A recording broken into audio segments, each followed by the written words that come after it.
Oke, apakah sudah bisa melihat ini secara full screen? Halo?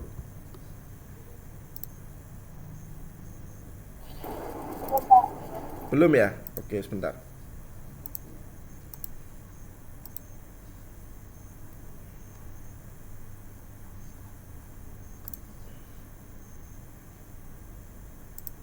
Oke, apakah sudah, teman-teman? Sudah. Oke, sudah ya. Oke, saya akan berikan nanti beberapa review tentang apa itu modernisme dan apa itu postmodernisme. Nah, tapi supaya cepat ini saya lompatin saja, teman-teman. Nanti Anda bisa baca sendiri. Saya akan lompat ke hal yang fundamental, itu perbedaan dan apa kaitannya nanti dengan dunia seni secara umum, gitu ya. Jadi ada ini kalau saya ringkas, teman-teman, itu ada 5 perbedaan ya. Ada 5 perbedaan yang paling jelas antara modernisme dan postmodernisme. Cuman sebelum saya bahas ini, teman-teman mesti paham begini, teman-teman. Jadi keduanya itu eksis sampai sekarang. Jadi artinya modernisme itu tidak betul-betul ditinggalkan, teman-teman. Jadi modernisme itu tetap masih eksis hingga sekarang, dan beberapa orang itu masih menggunakan mazhab dan spektrum berpikir modern. Nah, tapi beberapa orang yang lain itu sudah melampauinya dan masuk ke ranah yang postmodernisme, gitu. Dan kedua mazhab ini, baik yang modernisme maupun postmodernisme ini tidak selalu bertentangan, gitu ya, tidak selalu bertentangan. Jadi ada kalanya mereka itu bisa bisa saling melengkapi satu sama lain, meskipun secara falsafah itu sebetulnya modernisme dan postmodernisme itu berbeda, gitu.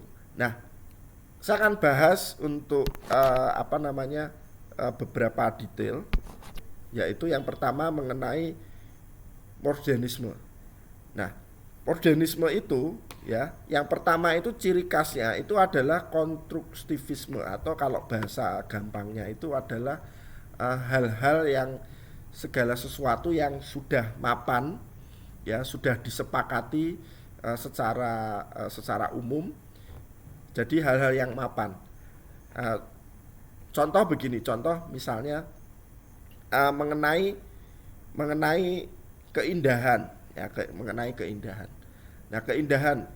Jadi kita semua tahu bahwa yang namanya seni rupa itu selalu mengacu pada keindahan.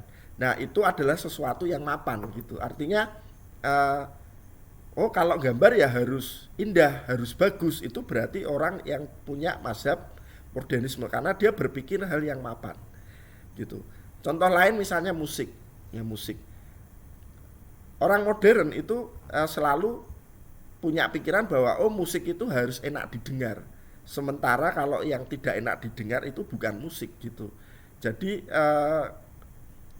pemikiran yang mapan itu seperti itu, gitu. Nah, itu nanti berbeda dengan postmodernisme. Karena postmodernisme itu malah justru anti terhadap kemapanan, gitu. Jadi apa, dia mencari alternatif kalau di dalam seni rupa itu, bahwa oh, ternyata kalau dalam hal seni itu tidak selalu indah yang dicari, gitu. Ini ya. Nah, sementara kalau dalam hal musik itu juga demikian.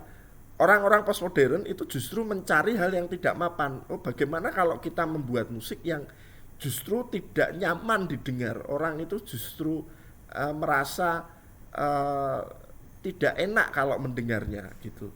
Nah, ini nanti pondasi awal ini yang membentuk aliran-aliran seni rupa, seni lukis, bahkan hal-hal yang seni-seni yang lain itu menuju hal-hal yang keluar dari kemapanan, gitu ya, dekonstruktivisme. Nah, kemudian yang kedua, ya, yang kedua itu modernisme itu mendewakan rasional. Jadi segala sesuatu itu harus berdasarkan rasional. Artinya apa? Bisa dihitung, ilmiah, ya bisa dipertanggungjawabkan secara masuk akal. Itu ciri khas dari modernisme. Jadi kalau segala sesuatu yang tidak masuk akal itu ditolak kalau orang modern. Itu. Ya. Makanya kita bisa sering kali mendengar orang-orang uh, zaman sekarang itu merasa bahwa kalau sesuatu yang tidak masuk akal itu berarti bukan ilmiah, ditolak gitu. Itu kan ada orang yang seperti itu. Jadi segala sesuatu itu harus masuk akal, bisa dihitung, diprediksi secara ilmiah itu. Nah, sementara postmodern itu justru mencari alternatif yang lain karena tidak segala sesuatu itu bisa ditarik secara rasional, teman-teman. Jadi ada beberapa hal yang metafisik, sesuatu yang supranatural atau bahkan dalam tanda kutip itu mistik gitu. Jadi itu paradigmanya seperti itu. Makanya orang modern ya Anda pasti sering mendengar orang modern itu nggak suka tahayul itu ya orang modern. Itu berarti itu cara berpikir modernisme gitu. Tapi kalau orang postmodernisme itu justru dia memberi ruang-ruang yang lain terhadap hal yang metafisik gitu ya. Itu perbedaan yang kedua. Nah, lalu perbedaan yang ketiga, orang modern itu memiliki paradigma bahwa kebenaran itu bersifat tunggal. Ya, bersifat tunggal. Kalau enggak yang ini ya berarti salah gitu. Jadi misalnya ya itu tadi, kalau misalnya enggak ilmiah berarti ya salah berarti. Gitu aja. Seni kalau enggak enak dilihat berarti bukan seni gitu. Jadi kebenarannya itu dia menganggap tunggal. Nah, orang-orang modern itu kan seperti itu. Jadi kalau dalam hal apapun, dalam hal berkeyakinan, dalam hal dogmatis, dalam hal kepercayaan, bahkan dalam mempercayai kebenaran-kebenaran yang dari berita, dari informasi, itu dia merasa bahwa yang benar ya satu, sementara yang lainnya itu salah. Itu ciri khas orang modern. Jadi orang modern itu ketika dia memberi statement terhadap kebenaran yang mutlak satu-satunya, sementara yang lain itu adalah kesalahan atau ketidakbenaran, itu makanya cenderung menjatuhkan hal-hal yang lain, menjatuhkan yang tidak sepaham, menjatuhkan yang tidak sekeyakinan dan lain sebagainya. Itu ciri dari orang-orang bermazhab modern gitu. Nah, sementara orang-orang postmodern ya itu relativisme. Dia menganggap bahwa tidak ada kebenaran yang bersifat mutlak. Kenapa? Karena kebenaran itu bersifat relatif. Ya. Jadi kebenaran Anda belum tentu sama dengan kebenaran saya. Ya. Berita A itu belum tentu benar. Bisa jadi yang berita B yang benar. Gitu. Atau malah jangan-jangan dua-duanya benar, atau malah dua-duanya salah. Jadi segala sesuatu itu relatif, sangat relatif. Jadi postmodernisme, orang-orang postmodernisme atau mazhab-mazhab modernisme itu tidak mempercayai kebenaran yang bersifat tunggal, tapi dia relatif. Itu ya, ini pondasi untuk postmodernisme. Nah, kemudian yang keempat itu antroposentrisme. Orang modern itu menganggap manusia itu sebagai pusat alam semesta, sesuatu yang paling mulia di antara semua yang ada di muka bumi ini atau bahkan di alam semesta. Jadi orang-orang modern ini menganggap bahwa hanya manusialah ciptaan yang paling mulia, yang paling benar, paling istimewa gitu. Sementara hal-hal yang lain itu tidak akan bisa menyamai manusia gitu. Itu ciri dari orang-orang modern gitu. Tapi kalau postmodernisme itu enggak seperti itu. Postmodernisme itu mempercayai segala sesuatu yang bersifat plural. Ini berbeda, teman-teman. Plural itu dia mempercayai bahwa misalnya oh bisa jadi manusia itu bukan pusat dari segala yang ada di alam semesta gitu. Mungkin ada bumi ini adalah pusatnya, atau mungkin hal-hal yang lain, matahari sebagai pusat, atau malah justru sesuatu yang bersifat spiritual atau hal-hal yang lain. Jadi uh, yang dimaksud pluralisme di sini itu memberi ruang terhadap hal-hal yang lain di luar manusia itu memiliki posisi yang sama dengan manusia gitu. Makanya sumber inspirasi seni orang-orang postmodernisme itu biasanya hal-hal yang di luar manusia gitu. Hal-hal yang metafisik, hal-hal yang di luar kemampuan manusia, sehingga dia menciptakan hal-hal yang sesuatu yang tidak terprediksi itu ya. Nah, kemudian yang terakhir yang paling penting dan yang paling mudah untuk difahami, ya, cara berpikir orang modern atau mazhab modernisme itu selalu membagi segala sesuatu itu secara biner.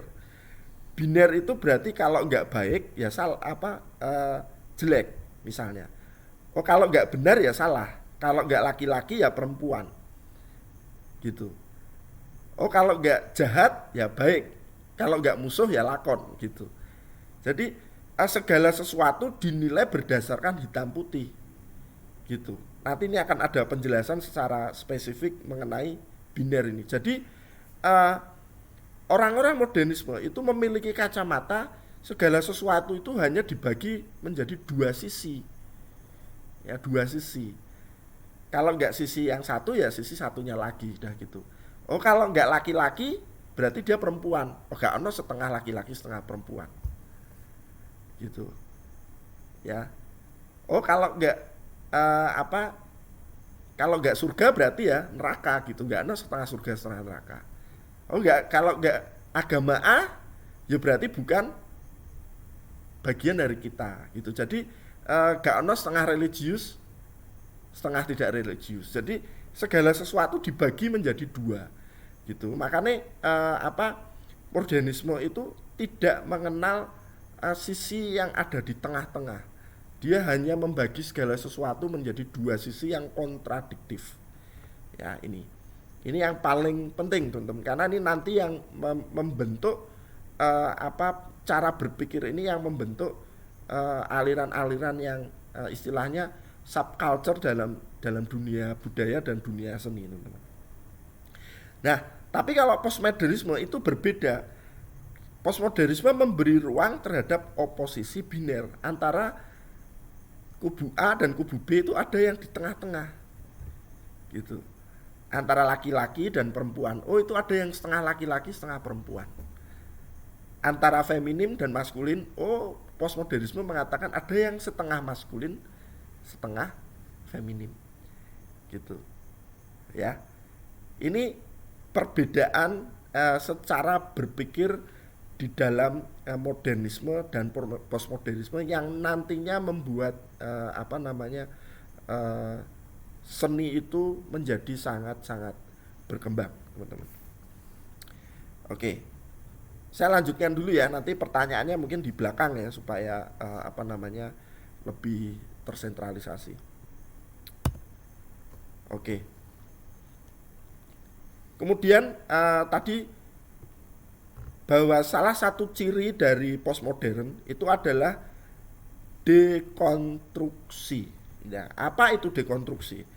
Jadi ada dua hal yang menjadi ciri dari dekonstruksi. Yang pertama itu adalah memutus rantai dari kode mapan. Ya, tadi sudah jelaskan bahwa segala yang mapan itu misalnya sesuatu yang indah, sesuatu yang baik, sesuatu yang estetis, etis, itu mulai diputus, teman-teman, dan mencari alternatif yang lain, memproduksi perbedaan atau difference. Nah, ini nanti maksudnya apa? Nanti kita akan makin jelas nanti ke belakang. Kemudian sisa yang kedua ya, dekonstruksi yang kedua itu membongkar binary tadi ya, atau yang disebut biner tadi. Jadi yang tadinya antara baik dan buruk itu terpisah, sebagai dua kubu yang berlawanan, itu mulai muncul kubu yang ada di tengah. Bagaimana kalau setengah baik setengah buruk? Nah, misalnya seperti itu. Ya.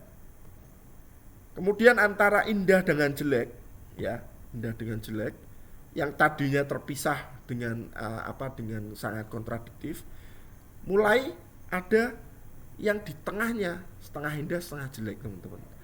Atau sedikit indah lebih banyak jeleknya. Misalnya seperti itu. Antara moral dan amoral dan seterusnya. Jadi ciri dari dekonstruksi itu membongkar posisi biner tadi. Nah, ini ada ciri-ciri yang berikutnya, teman-teman, ya. Sebelum kita ngomong modern, itu ada yang namanya pramodern. Pramodern itu adalah masa sebelum modern. Nah, konsep awal dari pramodern itu adalah form follow meaning. Ya. Seni dan desain merupakan satu kesatuan yang menjadi ekspresi dari seniman dan dibuat untuk kepentingan yang bersifat religius. Jadi pada zaman pramodern itu segala sesuatu yang bersifat seni itu muaranya itu adalah hal-hal yang religius. Jadi gambarnya atau patungnya atau segala sesuatu yang berkaitan dengan seni itu hanya hubungan vertikal antara manusia dengan Tuhan. Gitu. Kita bisa lihat misalnya patung Yesus misalnya, atau patung Buddha, atau Candi Borobudur, Candi Prambanan, atau hal-hal yang lain. Jadi segala sesuatu yang dibuat seni, ya, itu memiliki tujuan vertikal, hubungan antara manusia dengan Tuhan. Gitu. Itu pramodern. Nah, kemudian di modern, ya, itu konsepnya mulai berubah, yang tadinya form follow meaning menjadi form follow function. Jadi fungsi menjadi satu aspek yang paling penting dan krusial, teman-teman. Makanya orang modern itu cenderung, ini misalkan saja kalau secara arsitektural, orang-orang modern itu menyukai hal-hal yang bersifat minimalis tapi fungsinya praktis, mudah. Ya, gedung bentuknya mulai kotak-kotak, teman-teman. Ya, gedung mulai kotak-kotak, mulai menghilangkan corak-corak ciri khas lengkungan yang artistik, ya, itu mulai hilang. Kalau di Jawa itu misalnya itu batik-batiknya, ornamen-ornamennya sudah mulai hilang, berganti dengan sesuatu yang sangat sederhana tapi fungsional. Kalau di arsitektur, ya, makanya gedung itu makin lama makin kotak-kotak gitu aja. Areanya makin luas, tapi menghilangkan unsur-unsur rumit-rumit yang tidak penting. Ya gitu. Ya, itu. Jadi fungsi menjadi hal yang utama untuk era modern. Nah, kalau di postmodern itu prinsipnya berubah lagi. Form follow fun. Nah, fun ini menjadi unsur paling penting dari mazhab postmodern. Artinya apa? Fun. Pokoknya segala sesuatu itu seni atau desain atau arsitektural atau apapun harus menitik beratkan unsur fun, menyenangkan. Jadi harus memberi kebahagiaan dalam arti dalam arti fun, ya, bermain-main gitu. Gitu. Ya. Kemudian orang-orang postmodern itu biasanya makin lama karyanya itu mengaburkan batas antara fakta dengan fiksi. Ya, mulai masuk ke ranah hal-hal yang metafisik, ya, mulai masuk ke hal-hal yang istilahnya hiperrealism dan simulasi. Nanti ada penjelasan mengenai ini. Gitu. Nah, ini secara perbedaan berpikir di era-era pramodern, modern dan postmodern. Nah, ini saya akan beri contoh yang relevan. Ini contoh di ranah arsitektural, teman-teman. Di era modern itu segala sesuatu itu mapan. Ya, mapan. Oh, arsitektur harus indah, harus bagus dilihat dan lain. Sementara di postmodern itu mulai ya meninggalkan hal yang harus simetris, harus terukur, harus ini. Jadi ada yang namanya rumah bengkong semacam ini. Ya. Ini kan mendekonstruksi. Oh, bahwa segala sesuatu ya di ranah kesenian itu tidak harus apa di arsitektural itu tidak harus ini ya apa namanya bentuknya harus kotak, harus bagus, harus indah gitu. Ada yang rumahnya sengaja dibikin bengkong-bengkong, misalnya seperti itu. Ya, ini kan anti kemapanan. Nah, kemudian postmodern itu juga melahirkan yang namanya subculture ya. Subculture ini adalah kalau di musik teman-teman, di musik dan di fashion itu adalah sebuah genre-genre yang dia ada di ranah apa ya istilahnya minoritas kayak musik punk, heavy metal kayak gitu-gitu ya. Ini subculture. Jadi sesuatu sing apa namanya yang minoritas dan cenderung dia juga sama anti kemapanan ya. Kalau mendengar musik heavy metal apalagi thrash itu kan subculture banget ya. Wah, nganu musiknya kayak berisik banget gitu, kayak nggak memiliki melodi gitu. Tidak semua orang bisa menikmati karena itu anti kemapanan teman-teman. Subculture. Pakaiannya pun begitu ya, pakaiannya pun mulai muncul apa namanya dandanan setan gitu ya. Kemudian kostum-kostum yang aneh, rambut yang aneh dan lain-lain sebagainya. Itu adalah subculture. Nah, ini adalah contoh-contoh subculture teman-teman. Baik secara fashion maupun secara lifestyle atau secara musik. Nah, postmodern ini kan memberi ruang terhadap subculture ini. Ini kan anti kemapanan. Ya, bajunya kan tidak bisa disebut bagus, teman-teman. Ini kan nyeleneh. Tatanan rambutnya juga tidak bisa disebut mapan. Ini tidak wajar gitu. Tapi ini memiliki segmentasi sendiri, memiliki ruang-ruang sendiri bagi orang-orang postmodern. Yang dicari itu adalah difference, keperbedaan ini gitu. Ya, ini contoh munculnya subculture.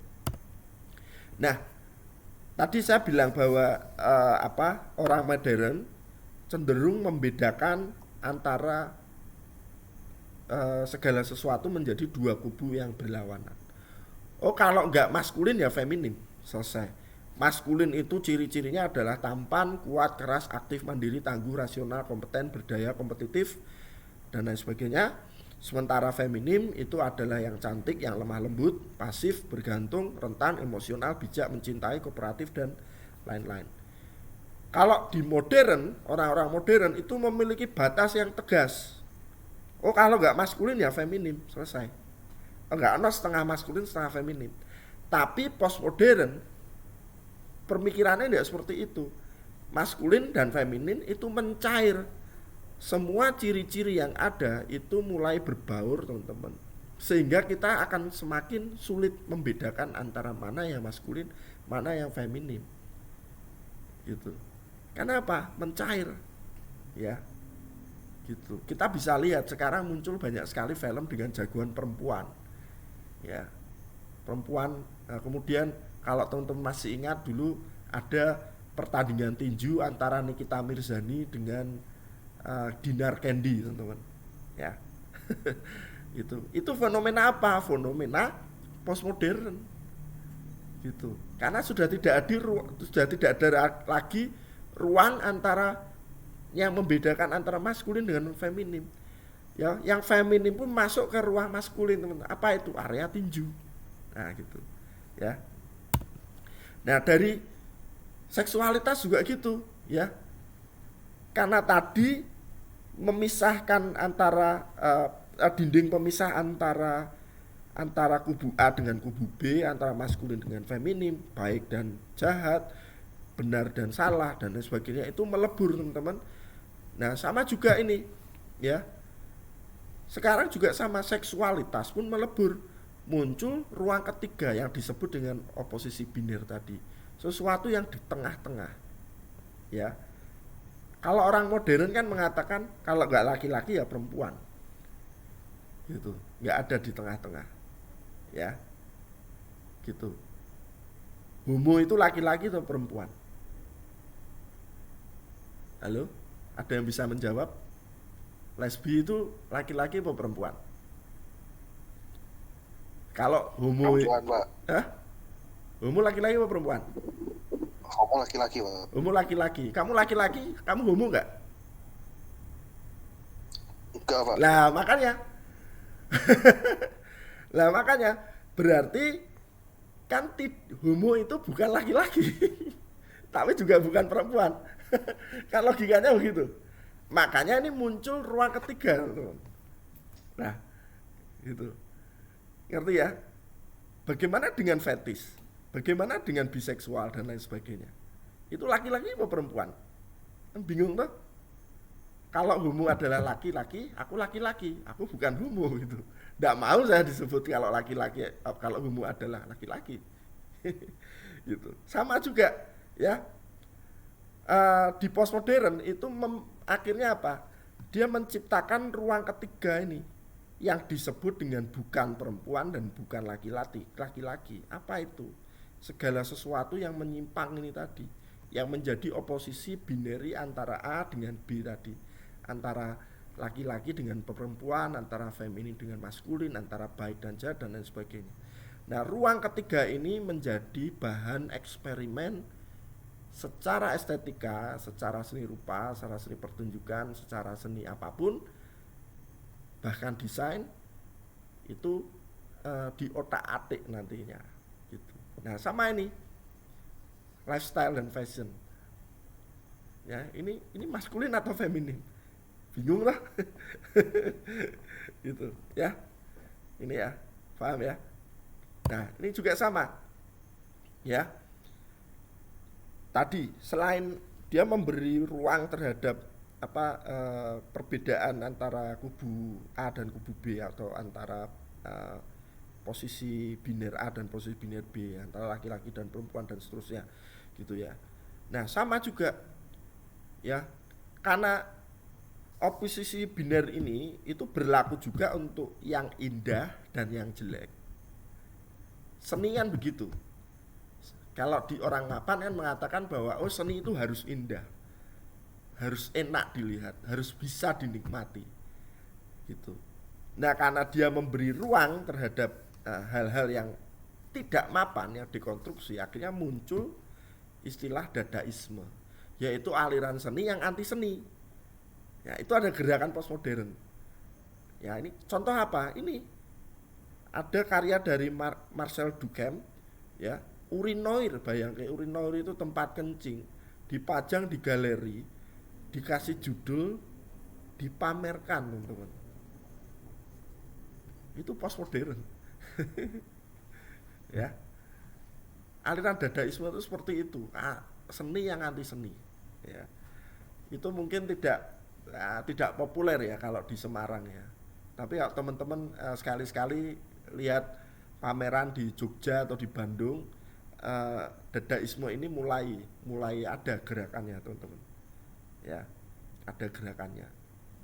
Nah, fashion juga sama. Ini ya. Jadi ada muncul gerakan fashion yang anti fashion. Kayak ini ya. Ada selebritis di acara Oscar pakai baju gak jelas macam itu. Ya, ini kan anti seni. Nah, ini postmodern.